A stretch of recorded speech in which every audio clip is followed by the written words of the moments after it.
السلام علیکم ورحمۃ اللہ وبرکاتہ۔ الحمدللہ رب العالمین والعاقبۃ للمتقین والصلاة والسلام علی سید الانبیاء والمرسلین ومن تبعهم بإحسان الی یوم الدین، اما بعد فاعوذ باللہ من الشیطان الرجیم، بسم اللہ الرحمن الرحیم۔ انما یعمر مساجد اللہ من آمن باللہ والیوم الآخر واقام الصلاة وآت الزکاة ولم یخش الا اللہ فَأَسَىٰ أُولَٰئِكَ أَن يَكُونُوا مِنَ الْمُهْتَدِينَ۔ ناظرین کرام، یہ آج کی نشست 10ویں پارے کی منتخب آیات کی مختصر تفسیر کے سلسلے میں ہے۔ 10واں پارہ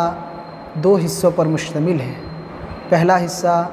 سورۃ الانفال کا بقیہ حصہ ہے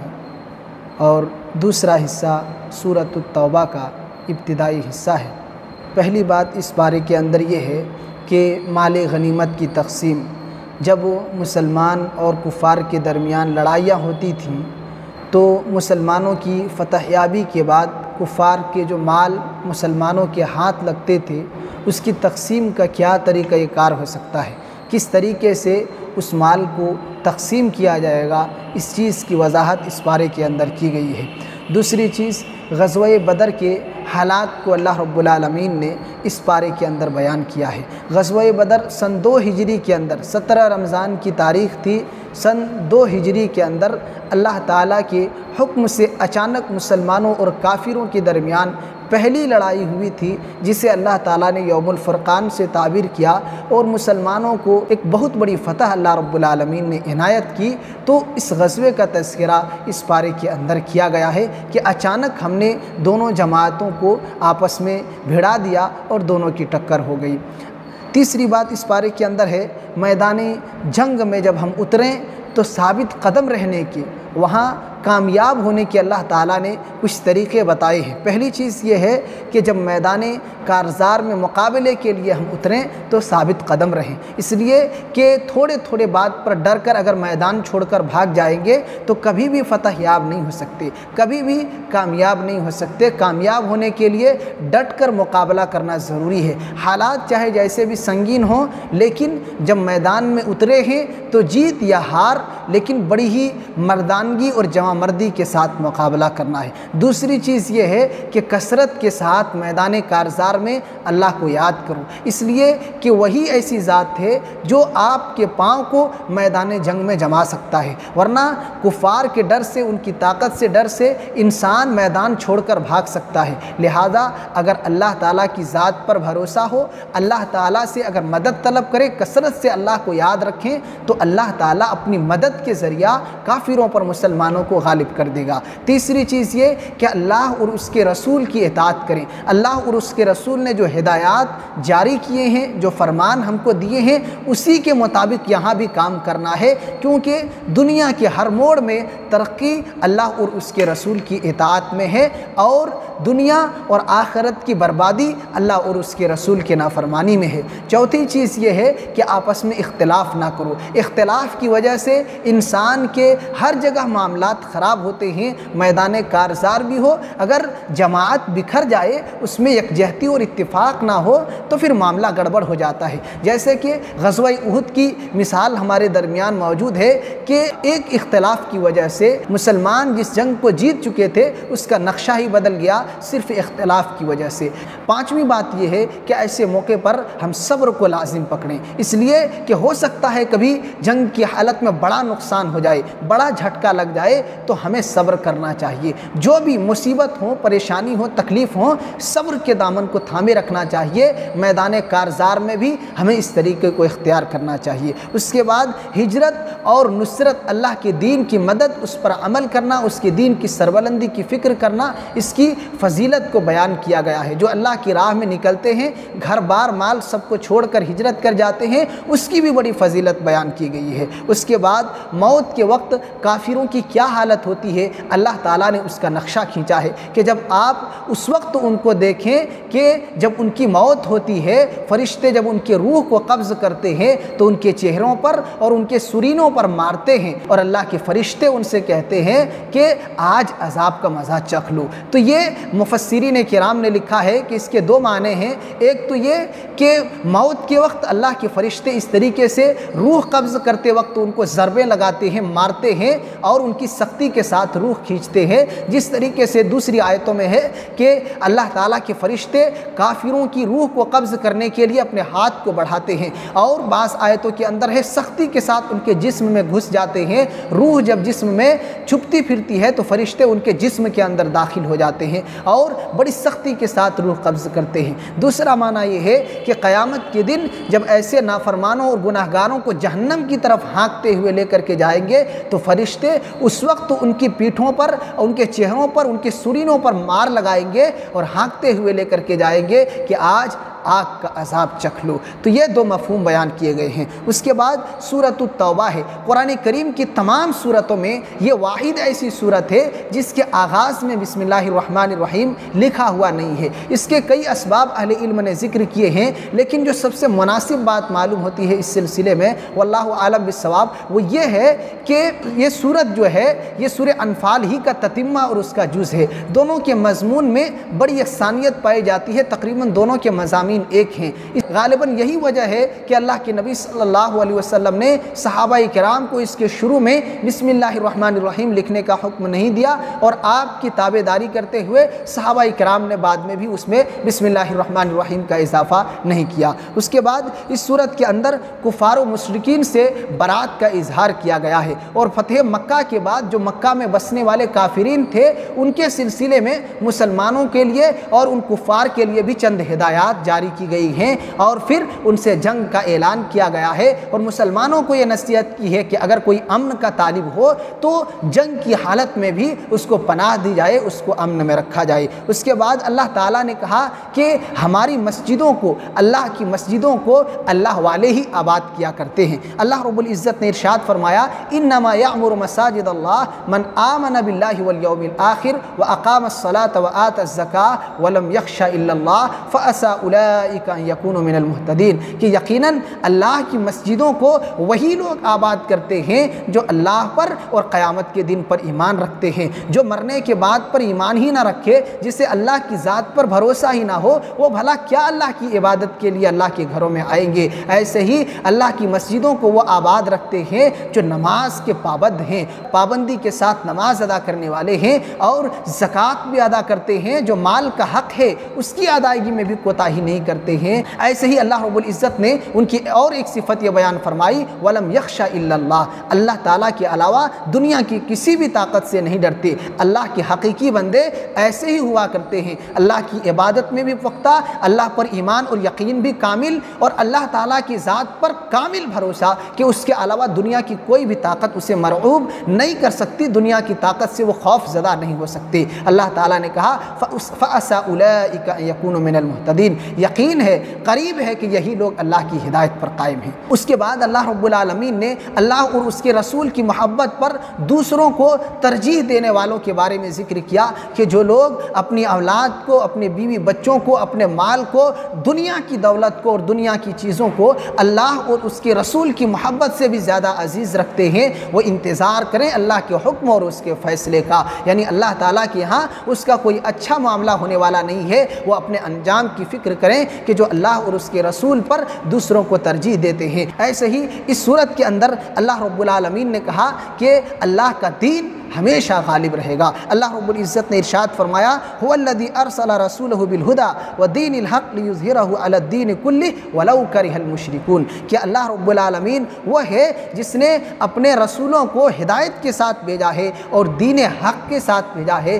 تاکہ تمام ادیان پر اس کو غالب کر دے، بھلے ہی مشرکین اس کو ناپسند کریں۔ اب سوال یہ ہے کہ آج بھی اللہ کا دین غالب ہے؟ تو یقیناً اس کا جواب یہ ہے کہ یقیناً آج بھی دلائل و براہین کے لحاظ سے اللہ کا دین غالب ہے، اور ہمیشہ صبح قیامت تک اللہ کا دین دلیل کے اعتبار سے ہمیشہ غالب رہے گا، اور اگر انسان اس پر عمل کر لے تو انسان بھی دنیا میں غالب رہیں گے، فتح یاب رہیں گے، اور ان کا چرچا ہوگا۔ صحابہ کرام اور ہمارے سلف کی مثالیں ہمارے سامنے ہے۔ جب تک صحابہ کرام اور ہمارے سلف صالحین قرآن و سنت پر عامل رہے، اس دین پر پختہ عمل کرتے رہے، تو ان لوگوں کا پورا بول بالا پوری کائنات کے اندر رہا، اور ان کی قوت اور طاقت کا ڈنکا چہار دانگے عالم میں بجتا رہا۔ لیکن جب مسلمانوں نے دین کو چھوڑ دیا، شریعت کو چھوڑ دیا، ان کے احکامات کو ٹھکرا دیا، تو پھر ہم اپنے عمل کی وجہ سے آج مغلوب ہو گئے ہیں، لیکن دلائل کے اعتبار سے ہمارا دین غالب ہے، اور انشاءاللہ صبح قیامت تک غالب رہے گا۔ اس کے بعد اللہ رب العالمین نے اس پارے کے اندر غزوہ حنین کا تذکرہ کیا ہے۔ سن 8 ہجری کے اندر اللہ کے نبی صلی اللہ علیہ وسلم نے ایک غزوہ کیا ہے۔ کون سے لوگوں سے؟ طائف کے اور مکہ کے درمیان ایک وادی ہے، وادی حنین، وہاں قبیلہ ثقیف اور حوازن کے لوگ آباد تھے۔ یہ لوگ تیر اندازی میں بہت ماہر اور بہت مشہور تھے۔ ان لوگوں نے مسلمانوں کے خلاف جنگ لڑنے کے لیے تیاری کی۔ اللہ کے نبی صلی اللہ علیہ وسلم کو جب خبر ہوئی تو 12,000 کا لشکر لے کر صحابہ کرام کے سمیت ان سے مقابلے کے لیے نکل پڑے۔ اس مرتبہ صحابہ کرام کو ایسا لگا کہ کم سے کم اس مرتبہ تو اپنی تعداد کی وجہ سے ہم شکست نہیں کھا سکتے ہیں، اتنی تعداد ہماری ہو گئی ہے کہ اب ہم قلت تعداد کی وجہ سے جنگ نہیں ہار سکتے ہیں۔ تو ان کو اپنی تعداد پر زیادہ بھروسہ ہو گیا۔ یہ لوگ جب حوازن اور ثقیف کے قبیلے میں پہنچتے ہیں، وہاں لوگ پہلے ہی سے کمین گاہوں میں تیروں کو لیے ہوئے تیار ہے، پوری تیاری سے مسلمانوں کے مقابلے کے لیے لگے ہوئے ہیں۔ اللہ کے نبی صلی اللہ علیہ وسلم اور آپ کے صحابہ جب پہنچتے ہیں، اچانک وہ لوگ چاروں جانب سے تیروں کی بوچھاڑ کرتے ہیں، جس کی وجہ سے مسلمانوں میں افراتفری کا ماحول ہو جاتا ہے، اور اچانک صحابہ کرام بھاگنے پر مجبور ہو جاتے ہیں۔ اللہ تعالیٰ نے کہا کہ اس دن کو یاد کرو جب اللہ تعالیٰ نے حنین کے دن تم کو مدد کی، اور کثرت تعداد کے باوجود زمین تمہارے اوپر تنگ ہو گئی تھی، لیکن اللہ نے اپنی جانب سے تم پر سکونت نازل کی، فرشتوں کا نزول کیا، تمہاری مدد کی۔ تو اللہ رب العالمین نے پھر مسلمانوں کی مدد کی اس جنگ کے اندر۔ ایسے نازک حالات میں صرف نبی صلی اللہ علیہ وسلم اور چند صحابہ کرام میدان میں باقی رہ گئے، لیکن نبی صلی اللہ علیہ وسلم کی جواں مردی، آپ کی شجاعت اور بہادری تو دیکھیے، آپ پیچھے ہٹنے کے بجائے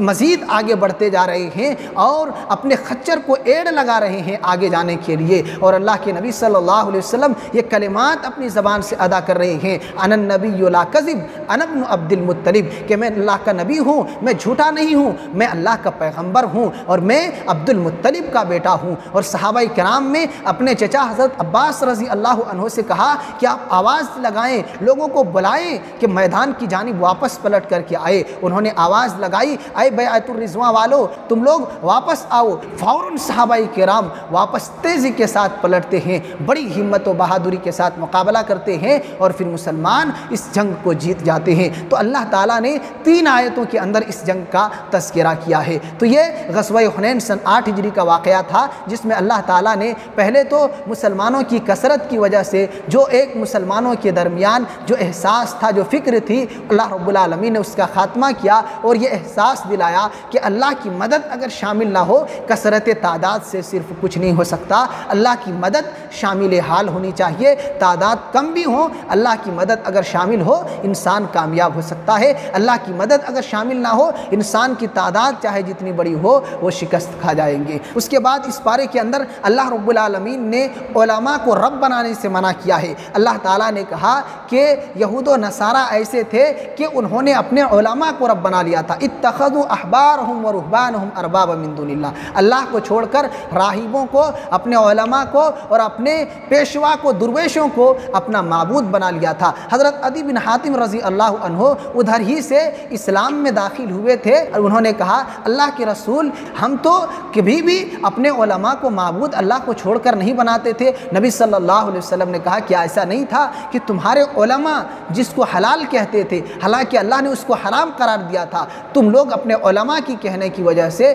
اس کو حلال سمجھتے تھے، اور تمہارے علماء جو حرام کہتے تھے جبکہ اللہ نے اس کو حلال کیا تھا، تم اپنے علماء کے کہنے پر اس چیز کو حرام سمجھتے تھے۔ کہا یہی ہے اللہ تعالیٰ کے علاوہ دوسرے کو معبود بنا لینا۔ یہ حلال اور حرام کا اختیار صرف اللہ اور اس کے رسول کو ہے، دوسرے کو اس کا اختیار ہے ہی نہیں۔ اگر دوسرے کو یہ اختیار دے دیا جائے گویا کہ خدائی صفت میں اس کو شریک کر لیا جائے اور خدائی قانون اور شریعت سازی میں اس کو اللہ تعالیٰ کا شریک اور برابر قرار دے دیا جائے، جو ناجائز اور حرام ہے۔ اس کے بعد اللہ رب العالمین نے سونا اور چاندی کی زکوٰۃ جو لوگ ادا نہیں کرتے ہیں اس کے بارے میں کہا کہ جو لوگ سونا اور چاندی کو سینت کر رکھتے ہیں، جمع کر کے رکھتے ہیں اور اس کی زکوٰۃ ادا نہیں کرتے، تو قیامت کے دن اس کے اسی خزانے کو ہم آگ میں تپائیں گے، اس کے گلے کا توق بنائیں گے اور پھر ان کے چہروں کو، ان کے پیشانی کو، ان کے سرین کو اس سے داغا جائے گا اور کہا جائے گا کہ یہی وہ تمہارے خزانے ہیں، یہی وہ تمہاری دولت ہے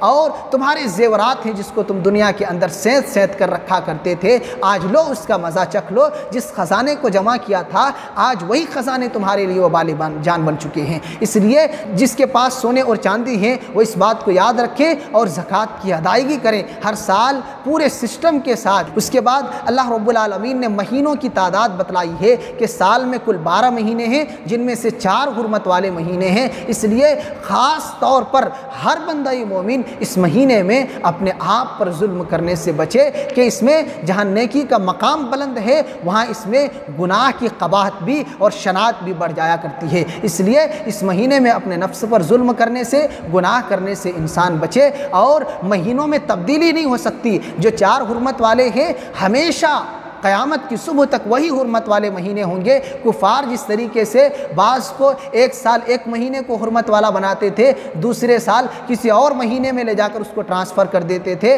اور حرمت والے مہینے میں خوب لڑائی جھگڑے کرتے تھے، اللہ نے اس کو زیادتی قرار دیا ہے، کفر میں زیادتی شمار کیا ہے اور یہ چیز جائز نہیں ہے۔ اس کے بعد اللہ رب العالمین نے سفر ہجرت کے وقت غار ثور کا واقعہ مختصر ذکر کیا ہے کہ ایک لمحہ غار ثور میں ایسا بھی آیا جب اللہ کے نبی صلی اللہ علیہ وسلم اور ابوبکر صدیق رضی اللہ عنہ تھے کہ دشمن آپ کے سرہانے آ کر کھڑا ہو گیا، غار کے منہ پر آ کر کھڑا ہو گیا۔ ابوبکر صدیق نے کہا اللہ کے رسول اگر وہ اپنے پاؤں کے نیچے دیکھ لیں تو ہم پکڑے جائیں گے۔ اس وقت نبی صلی اللہ علیہ وسلم نے کہا لا تحزن ان اللہ معنا، میرے دوست ڈرنے کی بات نہیں ہے، اللہ ہمارے ساتھ ہے۔ اور حدیث کے اندر ہے کہ نبی صلی اللہ علیہ وسلم نے ان کے کلمات کو سن کر فرمایا ابو بکر ما ظنک باثنین اللہ ثالثہما، ان 2 کے بارے میں آپ کا کیا خیال ہے جن کا تیسرا اللہ ہو۔ اس لیے ہماری مدد کے لیے ہم 2 نہیں، تیسرا ہمارے ساتھ اللہ ہے، اللہ کی مدد ہے، بے فکر رہیں اور ڈرنے کی کوئی ضرورت نہیں ہے۔ اور پھر وہ لوگ مایوس ہو کر کے لوٹ آئے، نبی صلی اللہ علیہ وسلم اور ابوبکر صدیق رضی اللہ عنہ کو نہیں دیکھ سکے۔ اس کے بعد اللہ تعالیٰ نے غزوہ تبوک کے بارے میں تفصیلی تذکرہ کیا ہے اور اس میں جو منافقین تھے اس کی نقاب کشائی بھی اللہ رب العالمین نے کر دی ہے۔ غزوہ تبوک نبی صلی اللہ علیہ وسلم کی زندگی کی سب سے آخری لڑائی، جس میں صحابہ کرام گرمی کا زمانہ ہے، مال و اسباب بھی کم ہے، لمبا سفر طے کر کے جانا ہے اور ایک بڑی تعداد ہے، تقریباً 30,000 کی صحابہ کرام کی تعداد ہے اور کافی لمبا سفر طے کرنا ہے۔ اس میں صحابہ کرام نے بڑی بہادری کا اور ایسے ہی صحابہ کرام نے بڑی سخاوت کا مظاہرہ کیا، اپنی مال و دولت سب قربان کر دی اور صدقہ و خیرات اور نبی صلی اللہ علیہ وسلم کی مدد کے لیے سب کچھ نچھاور کر دیا۔ تو یہ سن 9 ہجری کا غزوہ تھا۔ اللہ کے نبی صلی اللہ علیہ وسلم رومیوں سے مقابلہ کرنے کے لیے گرمی کے زمانے میں جا رہے تھے، منافقین نے مختلف ہیلے اور بہانے تراشے اور مدینہ کے اندر بیٹھے رہ گئے۔ بعض مومنین معذور تھے جس کی وجہ سے نہیں جا سکے، جن کو اللہ کے نبی صلی اللہ علیہ وسلم نے جنگ میں شریک ہونے والوں کے برابر اجر و ثواب کا حقدار قرار دیا، اور کچھ مومنین ایسے تھے جو بغیر کسی مجبوری کے صرف سستی کی وجہ سے بیٹھے رہے، تو بعد میں اللہ تعالیٰ نے ان کی توبہ قبول کی اور ان کو معاف کیا گیا۔ لیکن منافقین کے بارے میں تفصیلی تذکرہ اللہ رب العالمین نے کیا ہے اور ان کی پوری حقیقت بے نقاب کر دی کہ ان کا کیا رویہ تھا، کیا معاملہ تھا۔ تو یہ اس پارے کے اندر اس کا بھی تذکرہ ہے۔ ایسے ہی مصارف زکوٰۃ کا بیان ہے کہ زکوٰۃ کی جو رقم ہے وہ کہاں خرچ کی جا سکتی ہے۔ 8 قسم کے لوگوں کا تذکرہ اللہ تعالیٰ نے کیا ہے۔ انما الصدقات للفقراء، کہ زکوٰۃ فقیروں کے لیے ہے، مسکینوں کے لیے لیے ہے۔ تیسرے نمبر پر جو زکوٰۃ وصول کرنے والے لوگ ہیں ان کو بھی زکوٰۃ کی رقم کا کچھ حصہ دیا جا سکتا ہے۔ والمؤلفۃ قلوبہم، اور تالیف قلب کے لیے ہے، جیسے کوئی اسلام لانے والے ہیں کچھ پیسہ دیں گے تو اسلام لا سکتے ہیں، یا ابھی نئے نئے اسلام لائے ہیں ایمان کو مضبوط بنانا ہے تو زکوٰۃ کی رقم سے ان کو مضبوط کیا جا سکتا ہے اور ان کی مدد کی جا سکتی ہے۔ ویسے ہی وفی الرقاب، گردن آزاد کرنے میں، کوئی غلام ہے چاہے مکاتب ہوں، بعض نے عام غلاموں کو بھی لکھا ہے، تو ان کو زکوٰۃ کی رقم سے آزاد کیا جا سکتا ہے۔ والغارمین، اور اس کے بعد ہے جو قرض دار ہیں، قرض میں ڈوبے ہوئے ہیں، وہ اپنی محنت یا کمائی اس کی اتنی نہیں ہے کہ اپنی کمائی سے وہ اپنے قرض کو ادا کر سکے، تو زکوٰۃ کے ذریعہ قرض کی ادائیگی کی جا سکتی ہے اور ان کی مدد کی جا سکتی ہے۔ ایسے ہی وفی سبیل اللہ، اللہ کے راستے میں، اس میں جہاد بھی ہے اور اللہ تعالیٰ کے راستے میں سے اور بھی بعض مقامات شامل ہے۔ وابن السبیل، اور مسافر کے لیے، ایک انسان اپنے علاقے میں مالدار ہے لیکن سفر میں اچانک ان کا بٹوا چوری ہو گیا، یا ان کا مال سب گم ہو گیا، غائب ہو گیا، یا ان کے سامان سفر کے اندر ختم ہو گئے، اب ان کو گھر تک پہنچنا ہے، گھر میں مالدار ہے لیکن یہاں ان کے پاس کوئی انتظامات نہیں ہے، تو بیت المال سے اور زکوٰۃ کی رقم سے ان کی مدد کی جا سکتی ہے اور ان کو زکوٰۃ کی رقم دی جا سکتی ہے۔ اللہ تعالیٰ نے کہا ان ساری چیزوں کو ذکر کر کے فریضۃ من اللہ، یہ اللہ کی جانب سے فرض حصہ ہے۔ اس کے بعد اللہ رب العالمین نے منافقین کے صفات مذمومہ کا اور مومنین کے صفات حمیدہ کا تذکرہ کیا ہے، اور اللہ رب العالمین نے دونوں کے اوصاف الگ الگ بیان فرمائے کہ مومنین اچھائی کا حکم دیتے ہیں، منافقین برائی کا حکم دیتے ہیں، مومنین برائی سے روکتے ہیں، منافقین برائی کی طرف لوگوں کو بلاتے ہیں۔ اور اس کے بعد اللہ تعالیٰ نے مومنین سے ایک بہت بڑا وعدہ کیا ہے کہ جو لوگ ایمان والے ہیں، اپنے ایمان میں پختہ ہیں، اللہ تعالیٰ نے اس سے جنت کا وعدہ کیا ہے، ایسی جنت جس کے نیچے نہریں جاری ہیں، اور وہ جنت جن میں بڑے بڑے محلات ہیں، جس میں یہ لوگ ہمیشہ رہیں